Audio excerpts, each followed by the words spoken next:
అబ్బో ఇక్కడ కేజీ చీరలు కొంటే అర కేజీ చీరలు ఫ్రీ అంట. మంగళ్య షాపింగ్ మాల్ కేజీల్లో సేల్, టన్నుల్లో ఆనందం.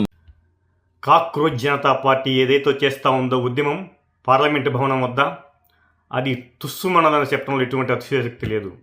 ఎందుకంటే ఆ ఢిల్లీ పరిసర ప్రాంతాల్లో లేదా ఢిల్లీకి దగ్గరగా ఉన్నటువంటి ఆ పంజాబ్ ప్రాంతం నుంచి కొంతమంది అల్లరి మూకల్ని ఈ అవినీతి సొమ్ముతోటి పట్టుబడి జైలు శిక్షను ఇచ్చినటువంటి కేజ్రీవాల్ అటువంటి వ్యక్తి, అలాగే ఏ రోజు కనీసం వందే మాతర గీతం కాదు కదా జాతీయ గీతాన్ని కానీ ఆలపించడానికి కూడా సరిగా నోరు రానటువంటి రాహుల్ గాంధీ, తర్వాత ఈ కాక్రోచ్ పార్టీ నేత అయితేనేమి లేదా ఈ సమాజ్వాదీ పార్టీ నేతలైతేనేమి, వీళ్ళందరూ తెర వెనుకుండి ఒక అసాంఘిక అల్లరి మోకలను హైర్ చేసుకుని మరి ఏ విధంగా అది హింసాత్మకంగా దాన్ని మలిచారో మీ అందరికీ చూస్తూ ఉన్నారు మీరందరూ. మరి ఇటువంటి సందర్భంలో దేశ ప్రజలందరూ ఒకటి గమనించాలి, ఈ కాక్రోచ్ పార్టీ చేసే ఈ దురాగతం కేవలం మీడియా అటెన్షన్. పార్లమెంటు సమావేశాలు జరుగుతూ ఉన్నాయి, సో కేవలం మీడియా అటెన్షన్ పొందడానికి మాత్రమే చేస్తున్నటువంటి ఒక పెయిడ్ ఉద్యమం అని చెప్పి సందర్భంగా తెలియజేసుకుంటా ఉన్నాం. ఇంకా మన ఊళ్ళో కూడా కొంతమంది సిగ్గు లేకుండా అటువంటి ఉద్యమానికి మద్దతిస్తూ ఉన్నారు. అది ఉద్యమం అంటారా? ఒకసారి మీ అందరూ ఆలోచించండి. ఉద్యమకారుల చేతుల్లోకి తల్వార్లు ఎలా వచ్చాయి? ఉద్యమకారుల చేతుల్లోకి కత్తులు ఎలా వచ్చాయి? సిఆర్పిఎఫ్ జవాన్లని అతి కిరాతకంగా వాళ్ళ మీద దాడి చేస్తారా? అటువంటి వాళ్ళని అసలు విద్యార్థులు అంటారా? అటువంటి వారిని సమర్థిస్తూ మళ్ళీ సోషల్ మీడియాలో పోస్టులు పెడతారా? మీరు కాస్తన్న బుద్ధి ఉందా? అన్నం తింటున్నారా? ఇంకేమైనా తింటున్నారా? సిగ్గుండాలి కాస్తన్న. ఈరోజు దేశ విదేశాల్లో భారతదేశం యొక్క ఖ్యాతిని మీరు తక్కువ చేసి చూపిస్తూ ఉన్నారు. అలాంటి అల్లరి మోకలు చేసే పనులని సిగ్గు లేకుండా సోషల్ మీడియాలో షేర్లు, మళ్ళీ వాటికి పోస్టులు పెట్టడం, కాస్తన్న బుద్ధి ఉండాలి.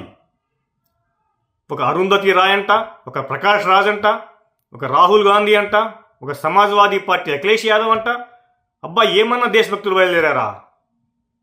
ఈ దేశభక్తులకి తోడుగా, ఈ అపర దేశభక్తులకు తోడుగా కొంతమంది కుహానా లౌకికవాదులు, వాళ్ళు చేసే పెయిడ్ ఉద్యమానికి వీళ్ళందరూ సోషల్ మీడియాలో డప్పులు వాయించడం. చదువుకున్నారే, కాస్తన్న ఇంగిత జ్ఞానం ఉండక్కర్లా? ఎస్, సువిశాల భారతదేశంలో కొన్ని చిన్నయో పెద్దయో తెలిసో తెలియకో తప్పులు జరుగుతూ ఉంటాయి, కాదనలేదే. జరిగిన నష్టాన్ని పోర్చడానికి దానికి బాధ్యులైన వాళ్ళని అరెస్ట్ చేసి శిక్షిస్తూ ఉన్నారు. తగు శిక్షలు పడే విధంగా ప్రభుత్వం చర్యలు తీసుకుంటా ఉంది. మళ్ళీ నీటి పరీక్ష మళ్ళీ నిర్వహించారు. ఇంకేంటి ప్రాబ్లం నాకు అర్థం కాలేదు. అసలు ఆ ఉద్యమంలోకి విదేశీ జెండాలేంటి? ఒకడంటాడు హిందూ దేవీ దేవుళ్ళని అవమానిస్తాడు, ఇంకోడు ఇతర దేశాలకు మద్దతిస్తాడు, వేరే దేశాల జెండాలు పట్టుకుని ప్రదర్శనలు ఇస్తారు, మీడియా మీద దాడి చేస్తారు. వీళ్ళని విద్యార్థులు అంటారా? కాస్తన్న అన్నం తినేవాడు ఎవడో వీళ్ళని సమర్థిస్తాడా? సిగ్గుండాలి కాస్తన్న. భారతదేశ పరువుని మీలాంటి దేశద్రోహులు చేస్తూ ఉన్నారు, జాతీయంగా అంతర్జాతీయంగా. మోడీ రాజీనామా చేయాలి. ఇంతకుముందు కాంగ్రెస్ గవర్నమెంట్లో ఎప్పుడు పేపర్ లీకేజ్ జరగలేదా? ఎన్నిసార్లు పేపర్ లీకేజ్ జరిగాయి? ఎంతమంది రాజీనామాలు చేశారు? సిగ్గుండాలి కాస్తన్న.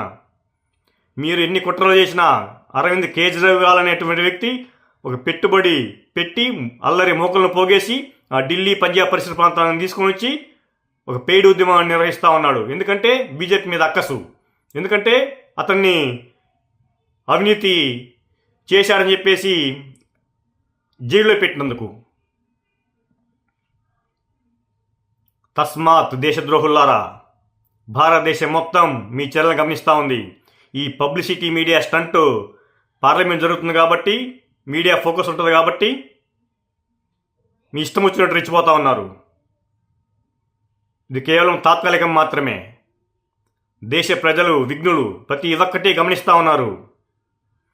ఒక్కటి గమనించండి, టోటల్ యావత్ భారతదేశంలో ఎక్కడైనా కాక్రోచ్ జనతా పార్టీ చేపట్టే ఉద్యమానికి ఎక్కడైనా మద్దతు వస్తుందా?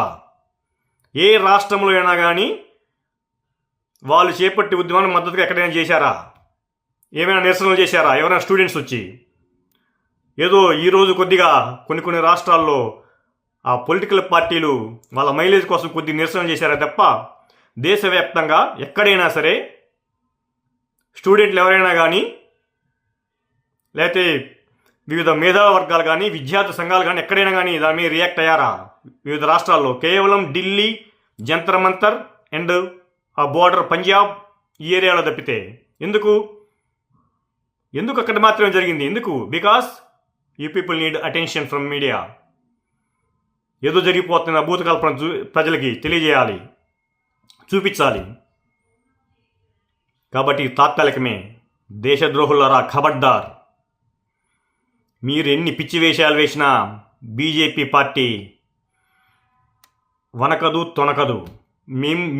మీరు చేసే ఈ పిచ్చి చేష్టలతోటి మేము ఇంకా బలోపేతమవుతాం, ఇంకా దేశం కోసం ధర్మం కోసం ఇంకా గట్టిగా పోరాడతామని ఈ సందర్భంగా తెలియజేసుకుంటూ ఎన్ఆర్ఎల్ అందరం కూడా ఖచ్చితంగా బీజేపీకి సపోర్ట్ చేస్తాం. భారతదేశం యొక్క సార్వభౌమత్వాన్ని కాపాడే విషయంలో బీజేపీ ఇప్పుడు ముందుంటుంది. ఆ బీజేపీకి వెన్నెముకగా మేముంటాం. జై హింద్, జై బీజేపీ.